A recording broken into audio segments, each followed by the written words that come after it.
everybody know T.I. I know everybody at the school or high school didn't like him. So I got a reward, man. If y'all send me the yearbook pictures or something that's showing where he from, man, I will pay y'all personally, man. You know what I'm saying? Say he got a phone conversation. If you tell it, if we had a phone conversation, you need to tell her what the phone conversation was about. It was about you getting punched in the face at Club Pure by one of my goons, you know what I'm saying? A new artist like Shawty Lo, who's causing... Hip-hop beefs almost never wrap up clean, and the clash between T.I and Shawty Lo was no exception. Their feud might not be as legendary as some others, but trust me, it was just as wild. What started out as mutual respect flipped into straight-up disrespect in no time, and T.I ended up looking like he took the biggest loss. It all kicked off when Shawty Lo called him out, accusing T.I of lying about where he was really from. That single shot sparked chaos, with both the streets and the industry suddenly questioning T.I.'s street credibility. But things didn't cool off there. Far from it.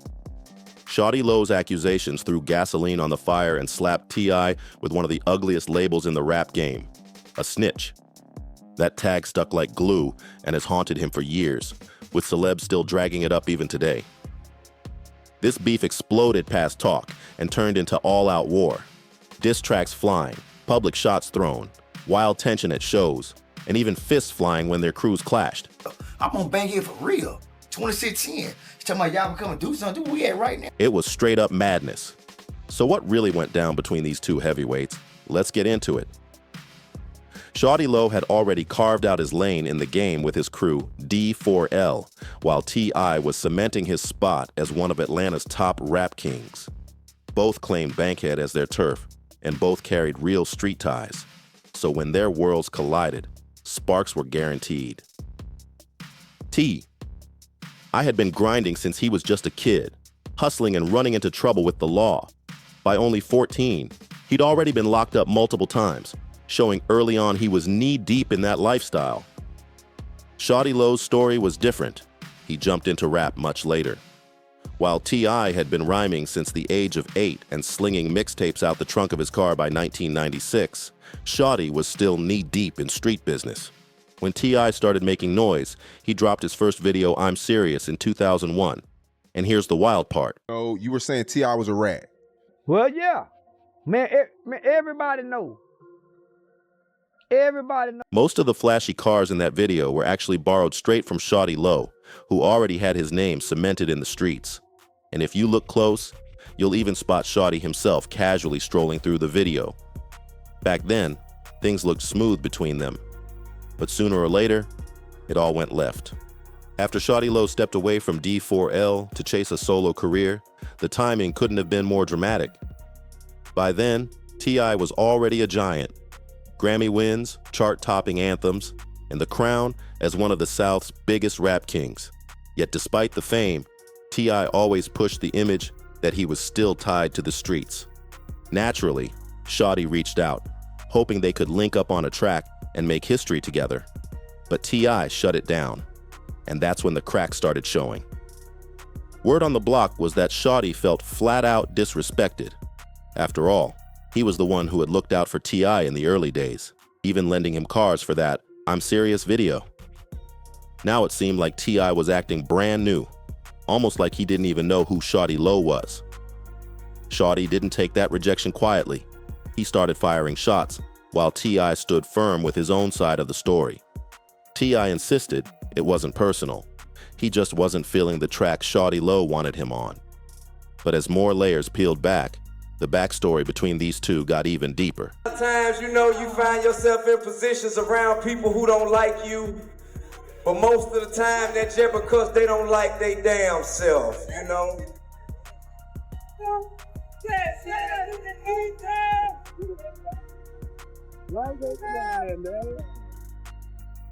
Way back, when T.I was still hustling and trying to carve out a name for himself in the streets, Shawty Lo was already a heavyweight in the game. Naturally, young T.I looked up to him, even approaching Shawty for some guidance and a little help getting his grind off the ground. But according to T.I, Shawty shut him down cold. No support, no handouts, nothing. That rejection cut deep, and it added a whole new layer of tension to their rocky history. Fast forward, and T.I. didn't even realize at first that the same Shawty Lo asking for a collab was the very guy who had shut him down years earlier.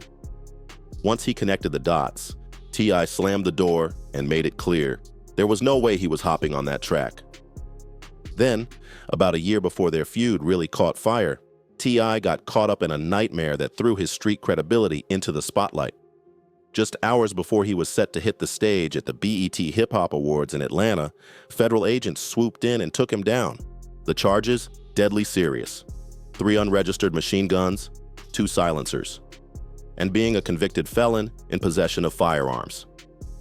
Word was, T.I. had tried to buy the weapons off someone who was secretly working with the feds, setting him up for what looked like a case he couldn't escape.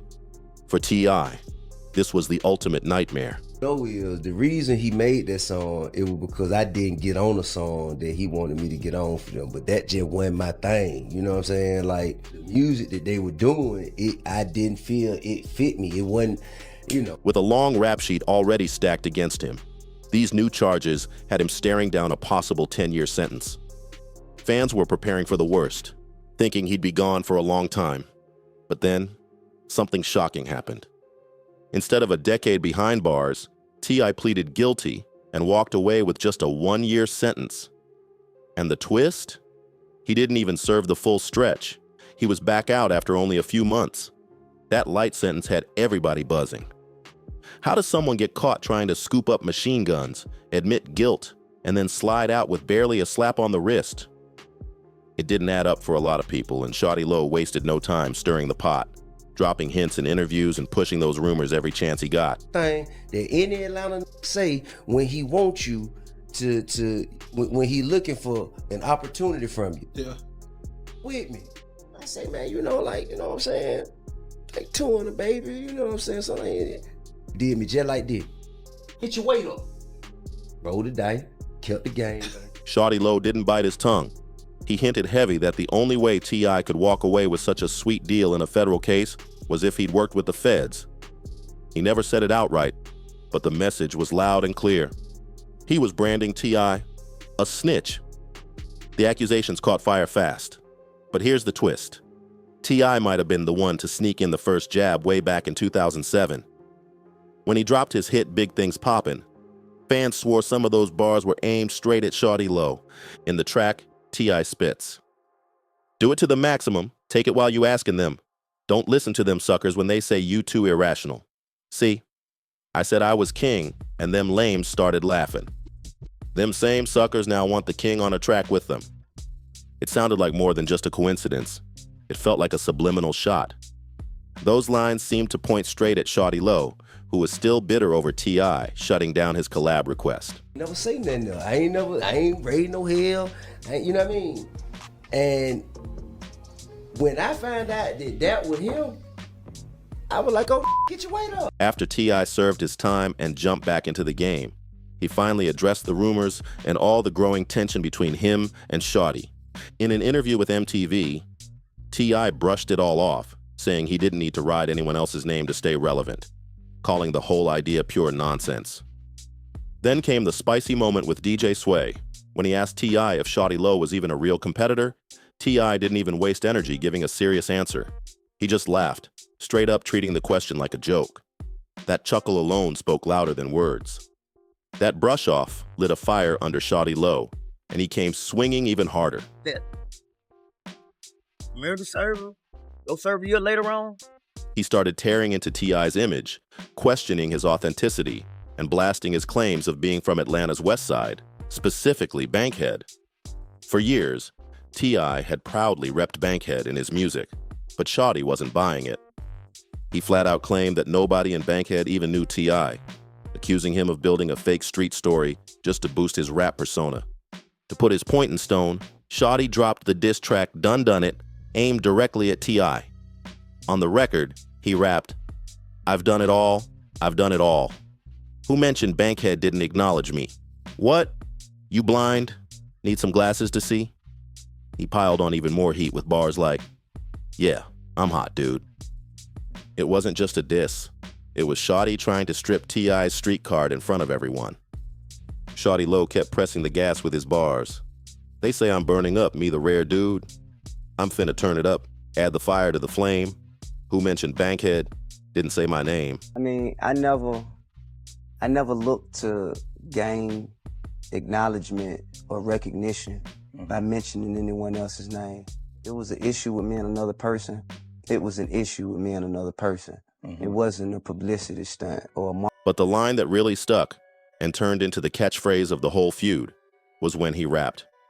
Dude said he from the West Side. Well, good man, it must be two sides. That lyric hit like a bomb, making people question T.I.'s entire backstory. Shawty didn't stop there.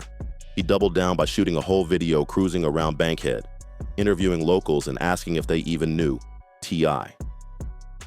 The footage painted T.I.'s neighborhood ties as shaky at best, a move clearly designed to embarrass him in front of the streets and the industry. And remember, at this time, T.I. wasn't just a rapper, he was one of the biggest artists in the world. Having his street credibility attacked so publicly was a dangerous look. So finally, T.I. fired back with his own diss track, What's Up? What's Happening? T.I. didn't just clap back at Shawty Lo with bars, he went straight for the jugular by filming the What's Up? What's Happening video in Bowen Homes, a Bankhead neighborhood Shawty himself was strongly tied to. That move alone was bold, like stepping right onto his rival's turf to send a message. The track itself was ruthless, with T.I. unloading on Shawty and his crew in brutal fashion. He spit lines like, I bet that what he get a show now? That's a damn shame. I guess that what he hating for. Boy, you so damn lame.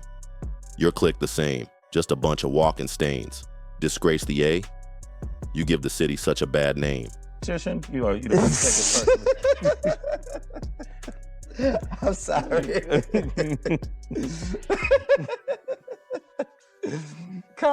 T.I. didn't stop there. He dug into their history too, rapping about how Shawty had switched up, even though they were once cool. But still, I hear you loud and clear on your little song. Go on, get your dissing on while the king gone, your self-esteem gone. 'Cause I'm back now. Let's see if we can't teach these dudes how to act now. You kissing up, then you jumping back. Now I check your A, then I shut your A down. It wasn't just a diss. It was T.I. staking his flag, daring Shawty to answer back. T.I. made sure to call out Shawty Lo's stunt of cruising through Bankhead with a camera, asking random folks if they even knew him. On What's Up? What's Happening? He flipped it back rapping, Hey, what I care about who you asking? Saying they ain't heard of me. I'm certified, certainly. Your videos ain't hurting me. I still ride with the windows rolled down, all around the A-town like it's finna go down. Everybody know T.I., 'cause I know everybody at school or high school didn't like him. So I got a reward, man. If y'all send me the yearbook pictures or something that's showing where he from, man, I will pay y'all personally, man. But T.I. didn't stop there. He twisted the knife with another jab. Go on, get yourself hype, 'cause I yelled Bankhead and you felt left out. I ain't mentioned your name? Is that what all this about? And the smoke didn't end with that track. On No Matter What, T.I. allegedly kept firing shots, sliding in lines like, set the standard in Atlanta, how to get it. It was clear. T.I. wanted everyone to know Shawty Lo's campaign wasn't shaking him one bit.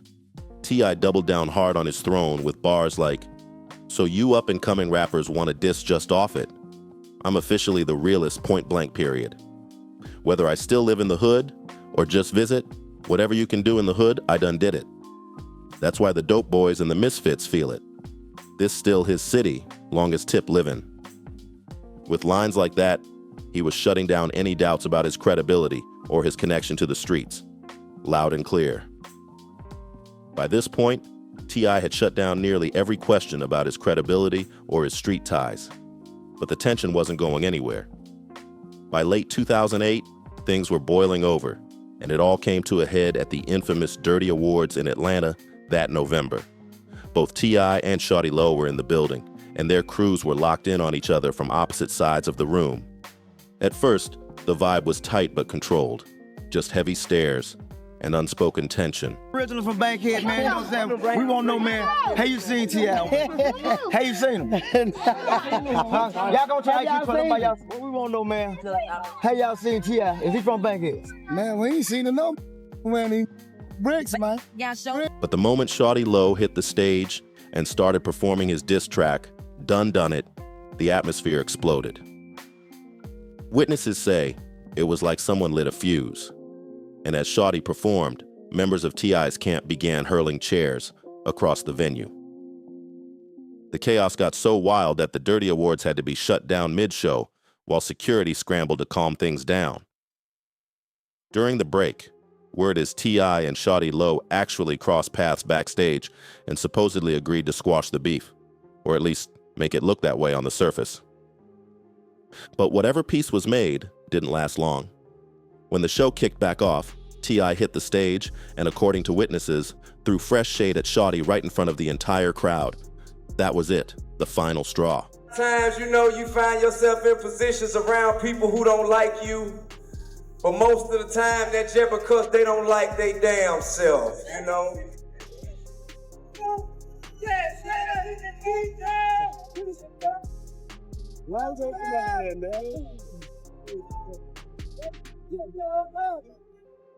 Tensions exploded, and this time there was no holding back.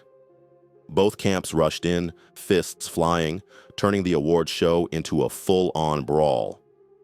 The chaos hit such a peak that police had to storm in and shut it down with pepper spray. Shawty Lo himself even caught a face full of it during the madness, leaving the scene looking wild. After that Dirty Awards brawl, the feud between T.I and Shawty Lo instantly became one of the biggest headlines in hip-hop. Fans, blogs, and every media outlet had something to say, and it felt like the tension was only building hotter with no end in sight. Shawty kept fanning the flames, clowning T.I in interviews, and even claiming that T.I got punched in the face during the chaos. At that point, people were convinced these two would never see eye to eye again. The beef was officially all-out war, and fans were bracing for more diss tracks, more public drama, and maybe even more fist flying. But then, in a shocking twist nobody saw coming, T.I and Shawty Lo actually decided to bury the beef.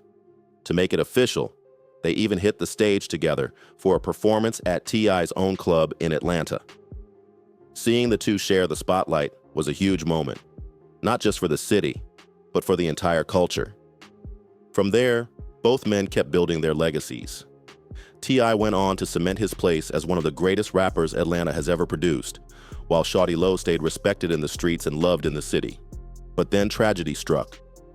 On September 21st, 2016, Atlanta and the hip-hop world were rocked with devastating news. Shawty Lo had passed away. An exit ramp on I-285 is back open after a deadly crash in South Fulton County. We're learning more this morning about the man killed in the wreck, local rapper Shawty Lo. That night had started off like any other for him, but it ended in heartbreak for the entire community. That night, Shawty Lo was out at the Blue Flame Lounge, a well-known strip club in Atlanta, partying with his crew and living it up like it was just another regular night. Nobody could have imagined the tragedy that was about to unfold. Around 2 in the morning, he left the club with 2 women riding in his Audi A7. They cruised onto the highway, but reports say Shawty was really pushing the car, flying down the road at high speed. The women later admitted they begged him to slow down, but it seems their warnings went unheard. Then came the deadly twist. Shawty Lo lost control of the Audi, crashed through a guardrail, and slammed into 2 trees. The impact was so violent that he was ejected from the car. By the time paramedics got there, it was already too late. Shawty Lo was gone. The shocking details of the crash left fans and the entire city full of unanswered questions. Reports later revealed that Shawty Lo had a large amount of cash on him that night. But in a bizarre twist, the 2 women riding in the car with him allegedly took the money off his body before leaving the scene. That shocking detail sparked a wave of rumors and wild conspiracy theories, with many people convinced there was something shady going on. The timing only added to the speculation. Just a week earlier, Shawty had lost his father, and he'd even recorded a heartfelt tribute track called "Letter to My Father" in his honor. For fans, the eerie closeness of both deaths felt almost unreal. fueling even more talk about whether something deeper was at play. But at the end of the day, no evidence of foul play was ever confirmed. It seemed the truth was far more tragic. Shawty Lo had been speeding, wasn't wearing a seatbelt, and the deadly crash sealed his fate. The hip-hop world was left in shock when the news broke. Atlanta was heartbroken. Shawty Lo wasn't just another rapper. He was a cultural icon who left a permanent mark on the city. The tributes came pouring in from every corner of the rap world, showing just how deep his impact truly was. T.I was one of the very first to honor him, posting a heartfelt message on Instagram where he gave Shawty his flowers, calling him a pioneer and a legend. Despite all the clashes and beef in the past, T.I made it clear. He always had love for Shawty Lo, and he respected the massive influence Shawty had on Atlanta's music scene. Other stars stepped in to pay respects too. Metro Boomin shared a throwback photo of himself in the studio with Shawty Lo, Future, and Young Scooter, captioning it simply, "Long lived." The King of Bankhead's legacy kept echoing as more tributes poured in. Future honored him with the words, "Legends never die, Shawty Lo forever."